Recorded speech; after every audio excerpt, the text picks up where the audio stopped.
What's good, guys? Number one Genin here.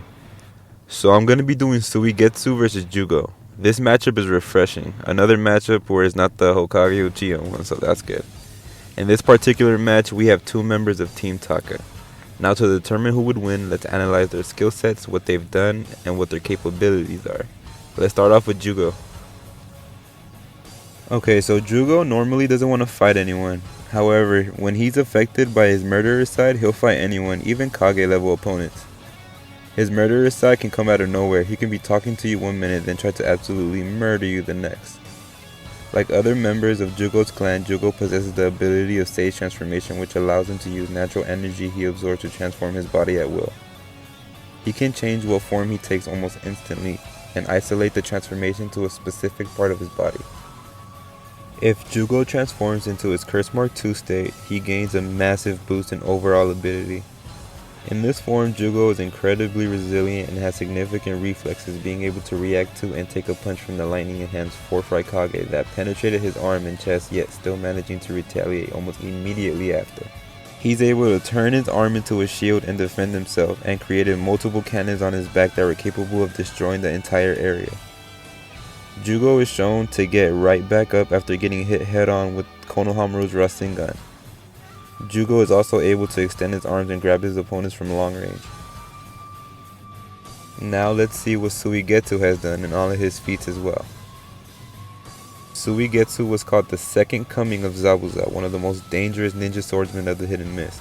Like his brother, Suigetsu can use all swords of the 7 ninja swordsmen. Suigetsu can liquefy his body, which makes him a huge threat to ninja that rely on taijutsu. Suigetsu is also confirmed to have a second change in chakra nature besides his natural affinity for water release, which is wind release. What's more impressive, in the Naruto manga, while being Orochimaru's test subject, he was actually forced to fight Jugo multiple times off screen. The fact that he survived is telling of how strong he is. One of his biggest accomplishments is, while only for a short amount of time, Suigetsu was shown to hold off a fully transformed Killer Bee. If you guys know how strong Bee is, then you know how impressive that is. Suigetsu also masters Zabuza's silent killing technique, which is basically him using mist to hide himself from his enemies. He then proceeds to silently slit their throats. He usually does this from behind. Suigetsu also possesses his water gun jutsu. He uses his jutsu by compressing a single drop of water into his index finger. He then fires it with so much speed and force it resembles that of a gunshot. The more focused the attack, the more damage it does. Like for example when he speed blitzed Guru and struck him with that attack and managed to hold him back for a while. Something that the allied shinobi forces were struggling to do until Hiruzen came. This is telling of how much of a monster this dude is. He clearly got a war arc amp like everybody else, like Akashi, like everybody else. The only real way to defeat him properly is with lightning release, or by plainly overwhelming him with a Tail Beast level attack, which still didn't kill him. So yeah, this guy is pretty durable. Now let's get into this matchup. Jugo is insanely strong, but if they're near a body of water, Suigetsu would take full advantage and just win low to mid difficulty. Base to base would be a mismatch.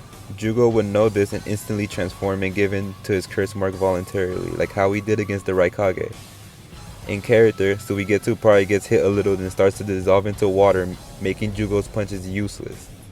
Jugo being completely out of his mind in this curse mark state wouldn't catch on that quick due to him just wanting to kill Suigetsu. Eventually, when Jugo catches on, it's also in character for him to just say screw it, I'm going to use my strongest attack and whip out all of his cannons. Which I don't believe Suigetsu would be able to get out of the way of due to Jugo's Curse Mark 2 amp making him a lot stronger and faster. But I don't actually think this would kill Suigetsu. And you ask why? He tanked the Tail Beast Bomb at point blank range and survived. And that's before he tanked Sasuke Shidori, one of the strongest lightning jutsus, not to mention Suigetsu's weakness, may I add. Okay, back to the versus battle. After this, Jugo is recovering from using such a big move. Then I see Suigetsu using one of his strongest jutsus, which is his water gun jutsu. This jutsu was shown to stun Guru and stop him in his tracks, so it's not too far-fetched to say that this move would knock Jugo out of his version 2 state, especially since a fatigued Konohamaru's Rasengan did the same. After that, Suigetsu uses Zabuza's silent killing technique and uses his mist to cut up Jugo and swiftly end him. Alright, so there you go guys, subscribe for more Naruto content, and yeah, see ya!